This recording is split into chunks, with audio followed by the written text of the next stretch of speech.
Konbanwa, I'm Moriko, and I'm going to be doing a reading of Fixing the System. Now, this version of Fixing the System is a little bit different than the graphic novel.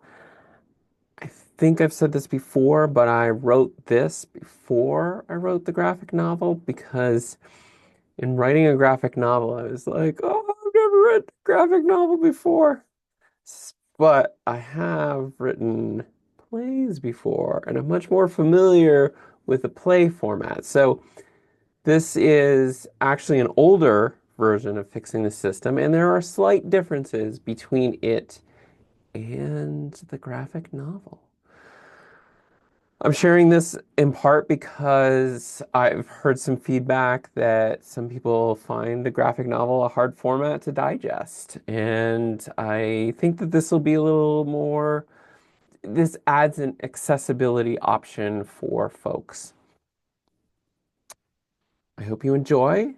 So here it is, Fixing the System, a reading of the one act play version.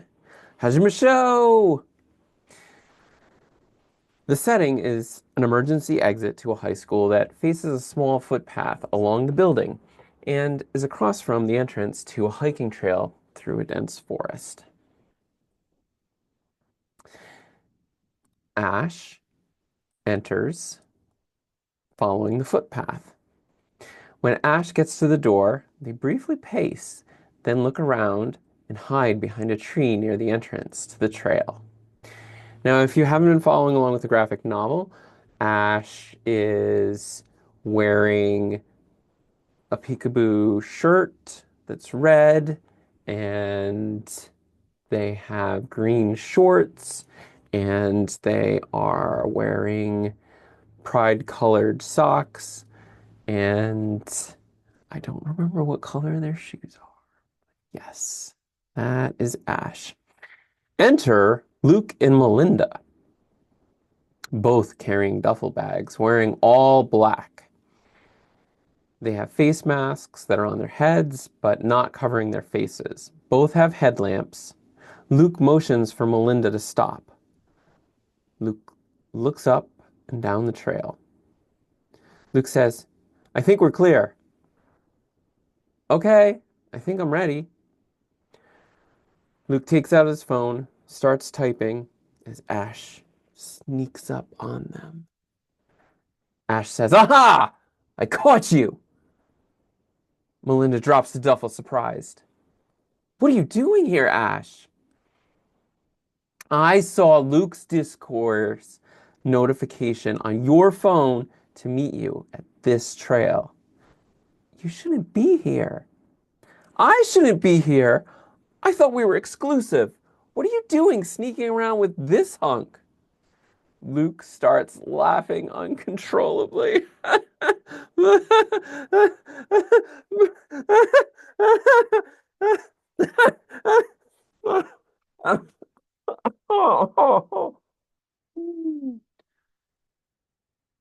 What the hell? Ash says. I'm, I'm not, we're not, dude, I'm gay. What? Thanks for saying I'm a hunk, though.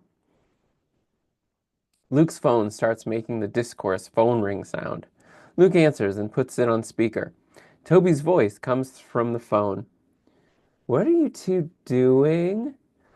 Hold on, Toby. Ash, we're changing the bathroom signs. We're gonna make them all gender bathrooms. What? I don't understand. You're gonna make them all gender bathrooms? Why didn't you tell me? Luke puts his duffel down and sits patiently on his duffel. When the school committee did all that bull about sex at birth bathrooms, we hatched a plan with the Vogue kids to change the signs. Melinda pulls an all-gender bathroom sign from the duffel and shows it to Ash. You're you're doing this for me?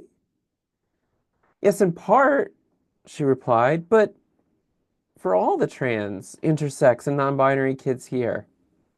Why didn't you tell me? Because you aren't supposed to be here. You've got enough to deal with. Ash says, Oh, well, I still wish you told me. We don't want you to get in trouble. Ash hugs Melinda and says, I'm sorry.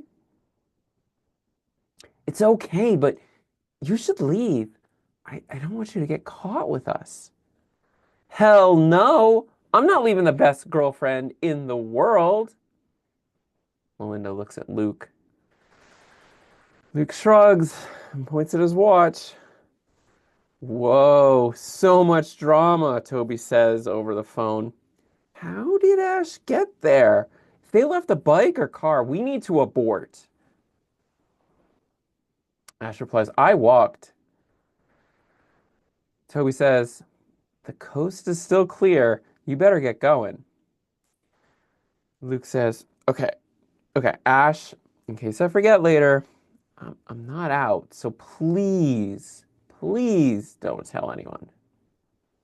Ash nods. Ugh, you really should come out, Toby says. Dude, not the time. Fine, Toby replies. Ash, you need to stay here, Melinda says. You don't know the plan, and we don't have time to get you up to speed.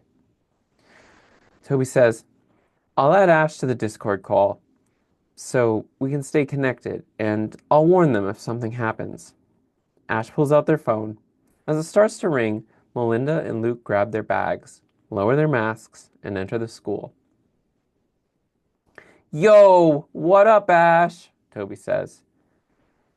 How did you get the How did they get the door open? Ash says. I taped over the lock, Toby says. Luke and Melinda progress through the school. They start work on the first set of gendered signs. What about the alarm? Ash asks. That was hella easy to disable thanks to an online video. We're working on the first set now, Luke says. Ash paces as the first set is replaced. Melinda says, Done. Moving on to the next. Melinda and Luke walk further into the school and exit the scene. Ash says, Toby, where are you? Toby says, I'm hiding across the road from the school's entrance. Ash paces some more. Whoa, there's a cop car heading towards the driveway and... Okay, it passed the school, Toby says. But then police communication comes over the phone saying, all calm, have a possible 146 at the high school or any officers in the area. Over. Ash freezes.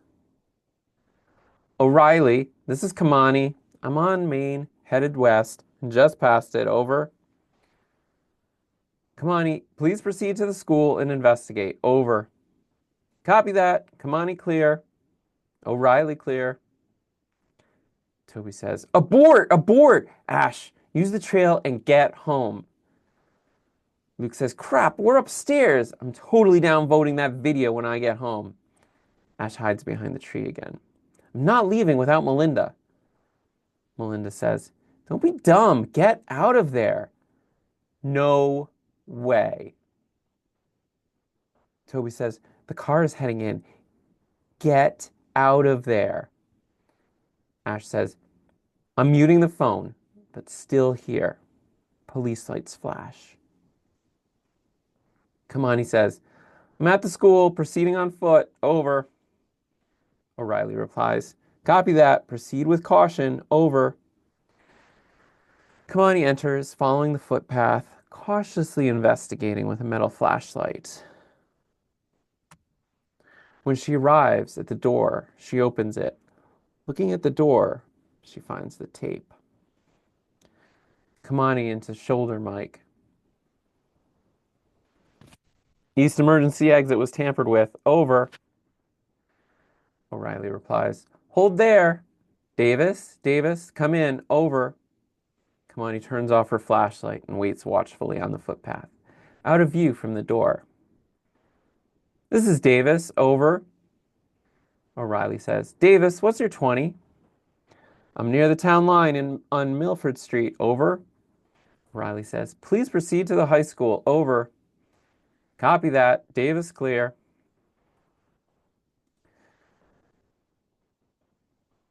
After some time passes, Luke and Melinda walk are walking stealthily through the school towards the door. When Luke arrives at the door, peeks out, not spotting Kamani, he walks through and motions for Melinda, who follows him. After the door shuts, they proceed towards the trail. Kamani turns on the flashlight. Hold it! Luke and Melinda turn slowly towards Kamani. Is there anyone else in there? No, officer. It was just us, Luke says. Pull off your masks. Let me get a better look at you. Luke and Melinda pull off their masks. Kamani shines the light in Melinda's face for a moment, and then Luke's face. Okay, show me slowly, one at a time, what's in the bags. Luke goes first and pulls out the signs and tools. Melinda follows. Kamani keeps the light pointing at the bags. Are you planning to sell these to your friends as decorations? No, Melinda said. I think we were going to recycle them. Kamani allows an awkward pause. Or maybe burn them? Well, I'll have to bring you into the station for larceny, trespassing, and breaking and entering. Luke says, Ma'am, we didn't steal these. We upgraded them. Kamani shines light right in Luke's face. Explain. So, like, the school committee is requiring students to use bathrooms based on sex at birth, and, like, that's not cool. We have trans and non-binary students there. Maybe intersex students, too. We replace the signs with all gender signs. Kamani looks at the signs more closely. Kamani motions them to the door. Show me, both of you. They lead her into the school to the first set of signs. While they're looking at the signs, Ash peeks out from their hiding spot and quickly returns. Melinda, Luke, and Kamani eventually return back outside. Kamani removes the tape from the door, letting it lock behind them. Show me your student IDs. Luke and Melinda pull out their IDs. Kamani takes a photo of both IDs. Look, kids, I know you probably meant well. Those are nice signs. You're not allowed to be here when the school is closed. If I catch you doing this again, I'll have to bring you in. If anything suspicious happens here in the next month, I will be paying you and your parents a visit. Now go home. Another officer will be here momentarily. Melinda says, Yes, officer. Sorry. Melinda and Luke pack stuff back in their bags, pick them up, and exit via the trail. Once they're gone, Kamani verifies the door is locked and waits. Police lights flash, and Davis enters, walking up the trail. Kamani says, You really were at the other end of town. Yep. So, have you seen anything? Kamani shakes her head. Nothing beyond a cat. Shall we take a look? Davis tries the door. You're kidding. Did it lock after I opened it? Kamani says. Kamani tries. And then Davis tries again. I guess we should loop back around, he said. Davis and Kamani exit, following the footpath in the opposite direction they entered from. Ash peeks out of hiding, looks towards where the officers entered, and returns to hiding. Toby enters from the trail. Ash! Ash! Hey! You here? Ash whispering. Psst! Oh, over here. I think they're coming back. Toby hides with Ash. Kamani and Davis re-enter from the trail. Kamani says into her shoulder mic, O'Reilly, O'Reilly, Kamani, over. O'Reilly says, Go for O'Reilly, over. No signs of people. The door's locked again. We're heading out, over. Thank you. O'Reilly clear. Kamani and Davis exit via the footpath towards where they parked. After they leave, Ash says, What are you doing here? Toby says, What am I doing here? What are you doing here? We didn't invite you, and we told you to leave. Melinda is completely freaking out. They both come out from hiding. But why are you here? I'm here to find you. The police won't recognize me. Probably. So I came after you. Now, can we get out of here? Toby and Ash exit via the trail. The end. And that is the one act play version of Fixing the System. I hope you enjoyed. And as I said with my last post, there might be a little bit of a hiatus between now and when the gold ceiling starts appearing. I got some work to do in between then, start looking at how to get the graphic novel on some other platforms, but I plan to be back. That is the plan. So, thank you again, and as you probably know, as you're watching this, this video I'm uploading for free. It's not behind the paywall, unlike the behind the scenes, and it's still very valuable to me for you to subscribe. I don't know that the next graphic novel I'm working on will have a similar reading that's on this side of the paywall, but we will see. Okay.